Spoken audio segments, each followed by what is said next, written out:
Est-ce que vous avez testé le jeûne intermittent pour perdre du poids et en fait ça ne marche pas du tout, voire même dans certains cas vous prenez du poids? C'est la question à laquelle je vais répondre aujourd'hui. J'ai reçu une question de Latifa qui me dit: depuis que je pratique le jeûne depuis un mois, j'ai pris du poids. Pourtant je ne mange pas plus de 50 grammes de glucides par jour. Penses-tu que mon corps stocke depuis le jeûne? Merci. Alors c'est une bonne question et effectivement il y a beaucoup de gens qui font des erreurs qui peuvent emmener une prise de poids pendant le jeûne intermittent au lieu de perdre du poids. Alors déjà petit rappel, le jeûne intermittent n'est pas forcément fait pour perdre du poids.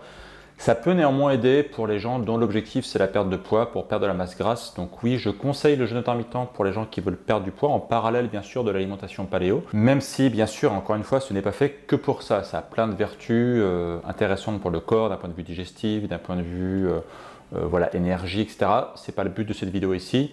Mais oui, pour la perte de poids, ça peut clairement aider.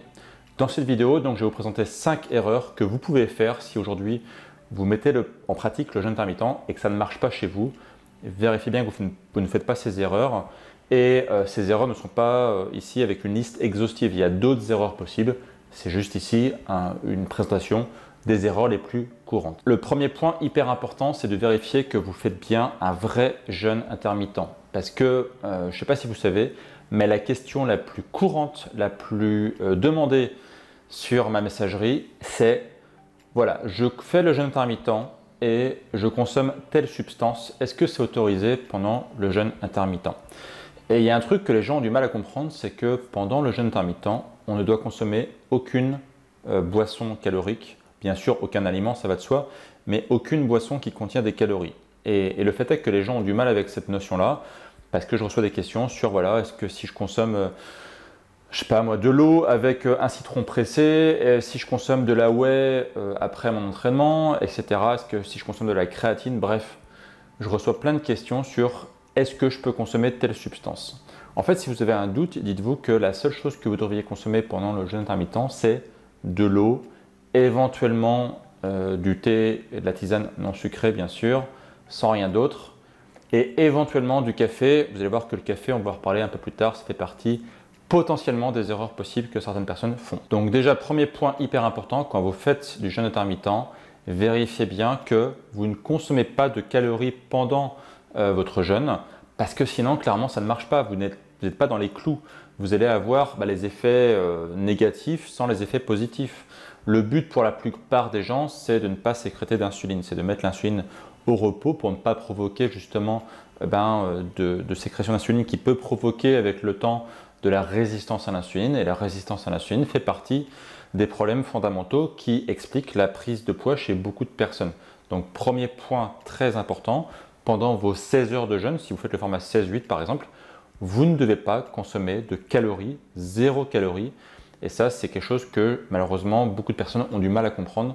Donc ça, vous devez absolument bien l'ancrer dans votre tête. Deuxième erreur possible, aller beaucoup trop vite dans la mise en pratique du jeûne intermittent. Je vois beaucoup de personnes qui décident de commencer du jour au lendemain, et c'est une erreur parce que ça va emmener souvent des erreurs là aussi, et ça peut provoquer un sentiment négatif vis-à-vis de la nourriture. Le problème, c'est que beaucoup de personnes, lorsqu'ils vont faire le jeûne intermittent de façon en mode débutant, ils vont se dire au départ, voilà, donc je ne dois pas manger pendant 16 heures, par contre la fenêtre où je dois manger, là c'est un peu la fête. Donc c'est aussi un problème qu'on va avoir, c'est que les gens ils vont avoir un mauvais rapport avec la nourriture, ils vont vouloir se venger sur la nourriture. Ça c'est le point qu'on va voir un peu plus tard. Donc premier point hyper important, vous devez progressivement diminuer votre consommation de nourriture afin que votre corps s'habitue à avoir ces creux, on va dire, en termes d'alimentation dans la journée. Sans toutefois, hyper important, provoquer de déficit calorique. Le but, c'est pas forcément avoir ici un déficit calorique, c'est-à-dire que vous devez manger la même quantité de nourriture sur votre fenêtre de repas, mais vous devez en fait le faire progressivement afin de ne pas provoquer une sensation de manque. Le manque, ça va provoquer beaucoup de problèmes sur votre rapport à la nourriture, par rapport à votre satiété, on va en parler après. Donc ça, c'est très important. Donc pour bien faire les choses, pour ne pas faire d'erreur, passez au jeûne intermittent progressivement, diminuer la quantité de nourriture sur le repas que vous souhaitez supprimer, par exemple, ça peut être le petit déjeuner, allez-y progressivement afin de ne pas avoir justement cette sensation de manque qui va arriver si vous faites les choses trop rapidement. Le troisième point, j'en parlais justement à l'instant, là on va un peu plus développer, ça va être de consommer trop de nourriture sur le repas, enfin sur les repas que vous conservez. Donc vous savez, jeûne intermittent, on va conserver 2 repas sur 3 en moyenne, sur le format 16-8, c'est ça. Et beaucoup de gens, justement, quand ils débutent, ils se disent, voilà, j'ai pas mangé depuis 16 heures, donc là, j'ai vraiment faim et hop, je me venge sur la nourriture. C'est un peu en mode, vous savez, comme dans des dessins animés, je prends tout ce qu'il y a sur ma table et je mange comme un gros coin. Ça, c'est vraiment pas bon parce que le fait de manger trop vite, ça va enlever la sensation de satiété. La sensation de satiété va arriver avec du retard. Quand vous avez votre estomac qui dit qu'il est plein et qu'il envoie l'information au cerveau pour dire que donc c'est bon, on peut arrêter de manger, il peut y avoir 20 minutes de différence. Le truc, c'est que si jamais vous mangez trop vite, eh bien, pendant ces 20 minutes, vous pouvez absorber une quantité astronomique de calories, de nourriture en plus dont vous n'avez pas forcément besoin et qui peuvent expliquer pourquoi vous ne perdez pas de poids. Donc ce qu'il faut faire, c'est malgré que vous avez peut-être faim pendant vos 2 repas qui vous restent sur votre journée, essayez de ne pas manger trop vite. Allez-y doucement. Le but, c'est pas vous goinfrer. Posez votre fourchette après chaque bouchée. Prenez le temps d'apprécier ce que vous mangez. Mangez en pleine conscience, comme on dit. Prenez le temps de bien savourer votre nourriture, de sentir le goût dans votre bouche, sur votre palais, les différentes saveurs que vous consommez, de bien comprendre que la nourriture que vous consommez, voilà, c'est quelque chose d'important. C'est quelque chose sur lequel vous avez mis de l'énergie. Donc ça, c'est très très important. Ne consommez pas votre nourriture de façon compulsive. Allez-y doucement, prenez votre temps, posez votre fourchette. On souffle, on prend le temps d'apprécier la nourriture.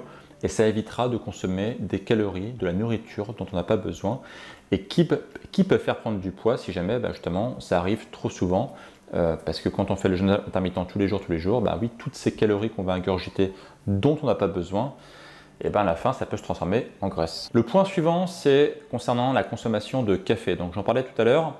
Je vous ai dit que la consommation de café c'était ok pendant le jeûne intermittent parce que le café est une boisson non calorique.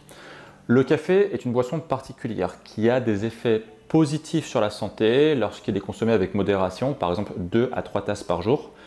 Par contre, au-delà de 3 tasses, il va avoir des effets négatifs. Donc le but du jeu, en fait, c'est de consommer à la bonne quantité. Or, ce qui va se passer, c'est que chez beaucoup de personnes qui passent au jeûne intermittent, ils se disent « Ok, donc le café, j'ai le droit. » Et quand on arrive l'heure de manger, ils vont se dire « Tiens, pour m'occuper, pour avoir quelque chose à consommer, pour avoir quelque chose à boire, je vais faire un café. » C'est pas forcément la meilleure idée du monde. Si vous consommiez avant de faire le jeûne intermittent 2 cafés par jour, par exemple, eh bien vous restez à 2 cafés par jour. Si vous en consommiez 3, vous restez à 3, mais vous n'augmentez pas la dose parce que vous êtes passé au jeûne intermittent. Parce que les effets secondaires qu'on va avoir sur le café, ils sont de deux types en fait. Le premier, c'est que la consommation excessive de café, chez certaines personnes, peut augmenter le niveau de stress. Et le stress, en fait, ça sécrète une hormone, la cortisol. Et le cortisol, en fait, c'est une hormone qui peut, chez certaines personnes, c'est même la grande majorité des personnes, provoquer une rétention de la graisse, un ralentissement général du corps. Parce que le cortisol, donc, c'est l'hormone de la fuite et du combat, pour faire simple. Et quand votre corps est en mode fuite-combat, la seule chose dont il a besoin, c'est de l'énergie, enfin, comment dirais-je, il a besoin en fait de ressources pour fuir et combattre. Et c'est tout en fait. Il y a beaucoup de ressources du corps qui sont mises au ralenti, comme par exemple le système digestif, le système immunitaire, etc., etc. Et chez certaines personnes, ça peut provoquer une prise de poids. Le fait d'avoir trop de cortisol dans le corps, ça peut provoquer un signal qui va dire voilà, stock, parce que ici on est en mode danger. Donc clairement, ça, c'est pas une bonne chose. Deuxième point, le café chez certaines personnes, encore une fois, je ne fais pas généralité, mais je le vois chez beaucoup de personnes, ça peut provoquer des problèmes de sommeil. Or, le sommeil, c'est extrêmement important pour la régulation de vos hormones. Si vous suivez mes vidéos, vous savez que c'est quelque chose que j'aborde très souvent. Le sommeil, c'est un royaume pour vos hormones et vous devez absolument le préserver. Le problème, c'est que si vous êtes en mode jeûne intermittent et que vous avez un sommeil de piètre qualité parce que vous avez consommé peut-être un peu trop de café, eh bien, ce qui va se passer, c'est que la nuit, justement, vous allez avoir un sommeil qui n'est pas réparateur, qui n'est pas optimisé pour que votre corps fonctionne bien. Et un mauvais sommeil peut emmener une prise de poids. D'ailleurs, j'en parlais en détail dans cette vidéo. N'hésitez pas à aller voir la petite fiche ici que j'affiche.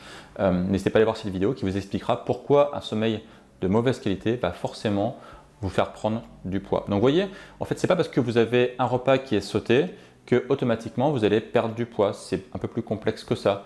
N'oubliez pas que la santé, c'est 4 piliers. l'alimentation, l'activité physique, le sommeil, j'en parle à l'instant, et le mental, votre état d'esprit, votre mindset. Donc ce n'est pas juste l'alimentation, il faut avoir une vision globale en fait du corps et de la santé pour comprendre que juste l'alimentation parfois ne suffit pas. Donc oui, si jamais vous consommez trop de café, vous pouvez prendre du poids alors que vous avez sauté un repas dans votre journée. Le point suivant, c'est le fait que lorsque vous faites le jeûne intermittent, vous allez manger sur 2 repas. Et ces 2 repas, vous devez avoir une alimentation de qualité. Alors dans la question que j'avais ici, la personne me disait qu'elle consommait moins de 50 grammes de glucides par jour. Donc en soi c'est bien parce que ça permet justement de ne pas avoir trop de glucides qui peuvent dans certains cas provoquer une prise de masse grasse. Donc ça c'est une bonne chose. Mais c'est nécessaire mais pas suffisant. Par exemple si vous consommez de l'alcool sur vos repas, 1 ou 2, 3 verres de vin, ça ne va pas aider parce que l'alcool clairement ça fait prendre du poids. L'alcool est un des éléments les plus obésogènes qui font prendre du poids le plus rapidement. D'ailleurs, si aujourd'hui vous souhaitez perdre du poids rapidement, déjà s'il y a une chose à arrêter, c'est l'alcool. Ou au moins à garder un verre le week-end. Voilà, petite parenthèse fermée. Mais en fait, l'alcool n'est pas le seul aliment obésogène, il y en a plein d'autres. Alors le but ici, c'est pas les lister, je ne vais pas forcément faire tous les aliments qui font prendre du poids et qui sont pas forcément du sucre. Il y en a plein. Dès qu'on a par exemple des mauvaises graisses, par exemple, ça peut être considéré comme des aliments obésogènes. Voilà, il y en a plein. Donc pour faire simple, dites-vous que la façon la plus simple de réussir, c'est d'aller vers une alimentation de type paléo, une bonne alimentation paléo. Ça vous aidera justement à avoir toute l'alimentation nécessaire qu'il faut pour avoir un corps qui fonctionne bien et donc converger vers votre poids de forme si c'est votre objectif. Voilà pourquoi le combo alimentation paléo plus jeûne intermittent donne de si bons résultats parce que tout simplement on met en place donc le jeûne intermittent pour avoir beaucoup plus de sensibilité à l'insuline pour que notre corps soit de nouveau sensible à l'insuline et en parallèle on fournit à notre corps une alimentation qui est optimisée pour son bon fonctionnement. Donc là en fait on met tout ce qu'il faut à notre corps, on donne tout ce qu'il faut pour que notre corps fonctionne bien. Donc la qualité de votre alimentation est aussi importante que la quantité. Retenez bien cette phrase, la qualité de votre alimentation est aussi importante que la quantité pour perdre du poids. C'est justement là l'erreur que font beaucoup de coachs qui vous enseignent que pour perdre du poids, il faut juste avoir une restriction calorique, un déficit calorique. Dans certains cas, ça peut marcher. On sait toujours que c'est toujours quelque chose qui marche sur le court terme parce que voilà, on ne peut pas être en déficit calorique toute sa vie, clairement. Mais si jamais vous souhaitez avoir quelque chose qui soit beaucoup plus périn sur l'avenir, qui soit beaucoup plus fiable, travailler sur la qualité. Ça, c'est fondamental. Si justement vous souhaitez bien démarrer le jeûne intermittent sans faire les erreurs de débutant, j'ai fait une vidéo comment bien démarrer le jeûne intermittent. Je vous la mets juste ici. Cette vidéo sera tout à fait complémentaire par rapport à celle-là. N'hésitez pas à la voir tout de suite. Vous allez apprendre beaucoup de choses. Et moi, je vous retrouve du coup très bientôt pour de nouvelles vidéos. Et d'ici là, bien sûr, prenez soin de vous. Ciao!